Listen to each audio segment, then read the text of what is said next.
Olá a vocês. Dando continuidade às nossas conversas de física, na disciplina Física para Ciências Biológicas, agora nós vamos começar a tratar da nossa quarta unidade, que trata dos fenômenos elétricos, trata da eletricidade.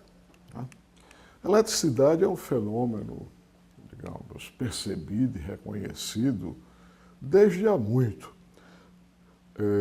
Curiosamente, registros a respeito de uma observação que é bastante conveniente ou oportuna para quem estuda biologia, que é o fenômeno elétrico nos animais, nos peixes, os peixes elétricos lá. Tem registro de observação desses fenômenos de há mais de 3.000 anos atrás. Há registros de observação, mais ou menos há mais de 3.000 anos, 2.500 anos antes de Cristo, já se observava isso. E, curiosamente, achava que a descarga elétrica de um peixe elétrico poderia ter efeitos analgésicos, ou seja, era usado até como terapia em várias culturas e civilizações da antiguidade. Sem compreender muito bem como se dava tal processo, entretanto, se utilizava para esta finalidade, que é um fato extremamente curioso. Então, exatamente, vamos tratar de eletricidade.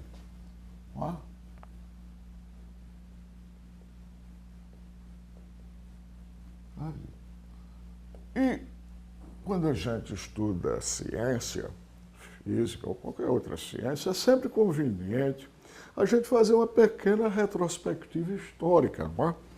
Então, um pouco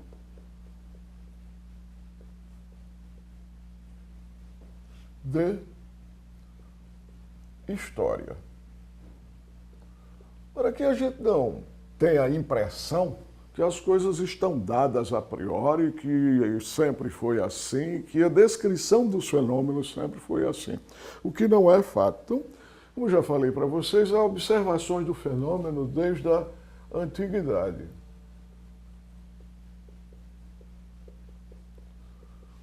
Sem uma sistematização, todo mundo sabe que os fenômenos elétricos, ao atritar corpos, esses corpos ficam eletrizados.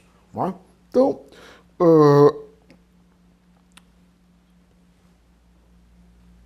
um pouco de história, e aí, continuando na descrição dessa nossa história, chega num momento em que o fenômeno elétrico é atribuído à existência de uma propriedade da matéria chamada carga elétrica. Então, a ideia de carga elétrica, situação A, B, carga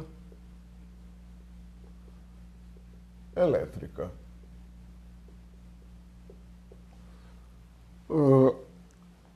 Foi observado, em particular, por um camarada chamado Charles Duhé, que viveu entre 1698 e 1739, ou seja, viveu cerca de 40 anos, ele observou a natureza dupla, a natureza da carga elétrica. Carga elétrica de uma natureza e carga elétrica de uma outra natureza. De que maneira ele percebia isso? Percebia que corpos eletrizados, ora se atraíam, ora se repeliam. E até sociológico, não é? Essas ideias de que opostos se atraem, semelhantes se repelem, o que não é bem verdade em todo e qualquer fenômeno, mas no caso da eletricidade foi assim atribuído. E esse cidadão passou a chamar as cargas elétricas, por conta dessa natureza, de cargas elétricas vítreas e cargas elétricas resinosas. Exatamente por conta do material que era associado ao fenômeno, obtidos por atrito entre dois tipos de material, dois tipos de materiais. Então, modernamente, posteriormente,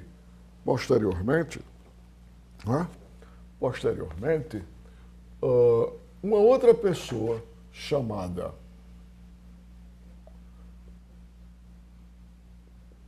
Franklin, entre 1706 e 1790, ele é quem atribui as designações cargas elétricas positivas e cargas elétricas negativas. As cargas vítreas, chamadas de positiva, e as cargas ditas anteriormente de resinosas passaram a ser chamadas de cargas negativas por este cidadão, Benjamin Franklin, que tem uma importância brutal na história da eletricidade, e não apenas na história da eletricidade, na história da construção da democracia americana. É tido havido como um dos pais da democracia americana. Então é importante a gente conhecer um pouco da história destas pessoas por conta da contribuição que elas tiveram na construção da teoria da eletricidade. Então, como é que a gente constrói ou eletriza, que seria a segunda questão? Como carregar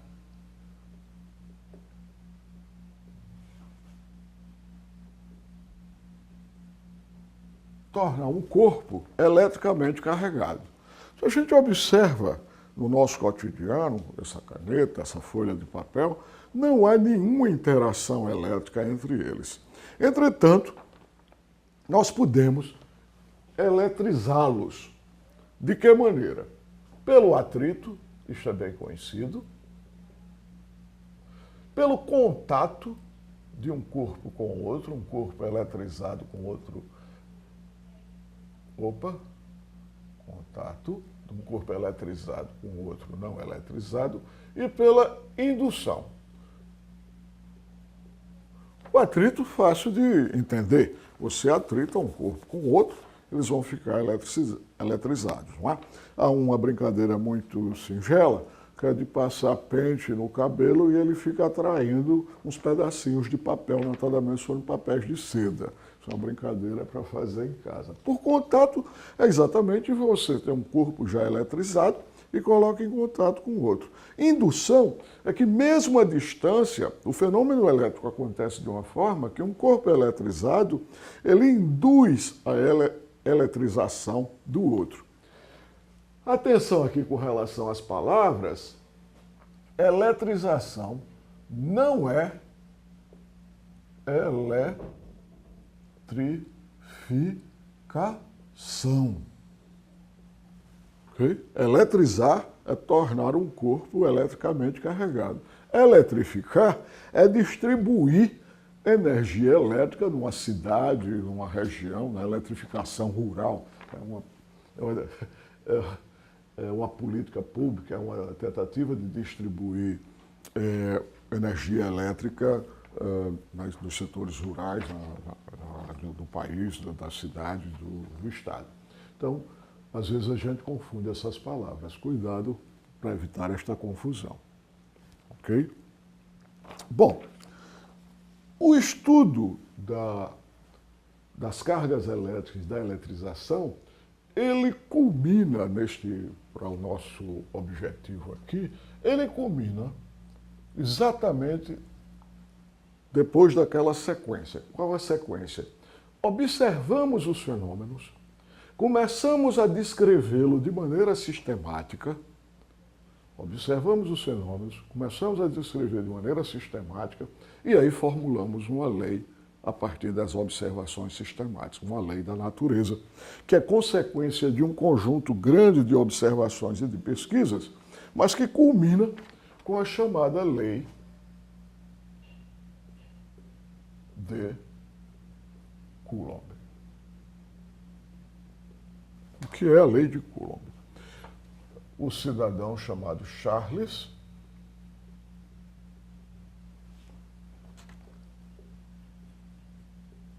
Augustin ou Augustin de Coulomb, que vive entre 1736 e 1806, vocês observem que há uma certa sequência na história, não é? Das observações e construção. 38, aqui está entre um e outro, já é um pouco mais velho, e aqui já é mais velho, chega em 1806.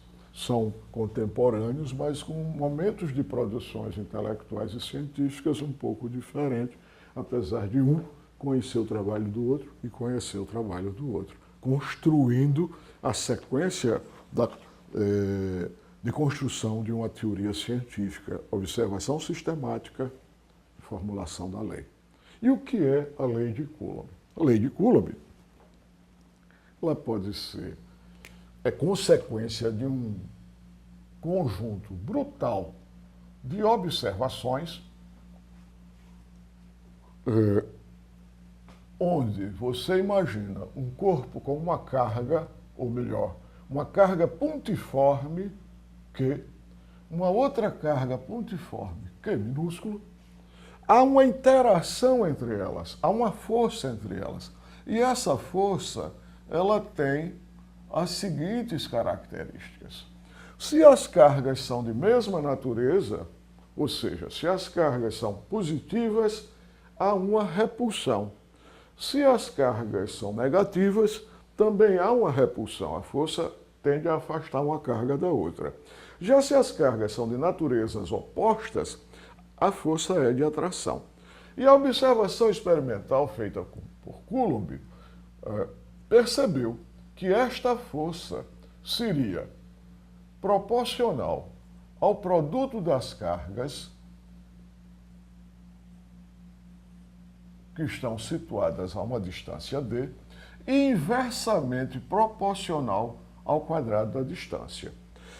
O módulo da força, que nós sabemos que força é um vetor, ela tem módulo, direção e sentido. O módulo da força era dado por isto aqui. Sofisticando um pouco mais essa formulação, poderíamos dizer o seguinte: lei de Coulomb. Agora, relembrando, considerando que a força é um vetor, temos uma carga Q nesta posição e a carga Q minúsculo nessa outra posição. O vetor posição que une as duas forças, que vai dar origem ou de uma delas à outra, a força, que é um vetor, seria igual, já que aqui é proporcional, igual a uma constante de proporcionalidade, uma constante de Coulomb, o produto das cargas dividido pelo módulo da distância ao quadrado, mas para ser um vetor na direção que une, nós chamamos unitário, na direção do vetor que une as duas cargas. E assim nós temos a expressão matemática melhor elaborada da lei de Coulomb. No transcorrer do nosso curso, nós vamos nos ater a esta forma. Qual forma? A de que o módulo da força é igual a essa constante, a carga dividido pelo quadrado da distância. Ok? Muito bom. Aqui convém colocar o seguinte: a unidade em que medimos carga elétrica. Então, unidade de carga elétrica. Carga elétrica é chamada de Coulomb. Então, uma carga elétrica tem comunidade no Sistema Internacional de Medida, que é o sistema que nós adotamos, o Coulomb.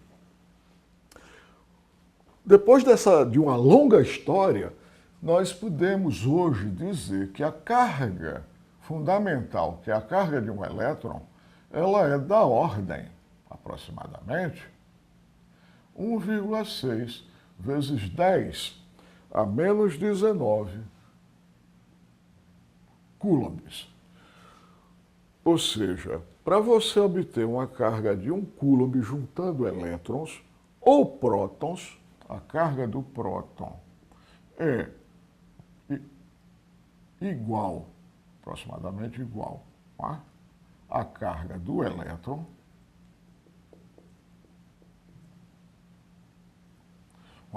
você precisa de praticamente 10 a 19 prótons ou 10 a 19 elétrons para ter a carga de 1 coulomb. Isso quer dizer que você precisa de algo da ordem do número de Avogadro para ter a carga elétrica de 1 coulomb. Ok? Bom,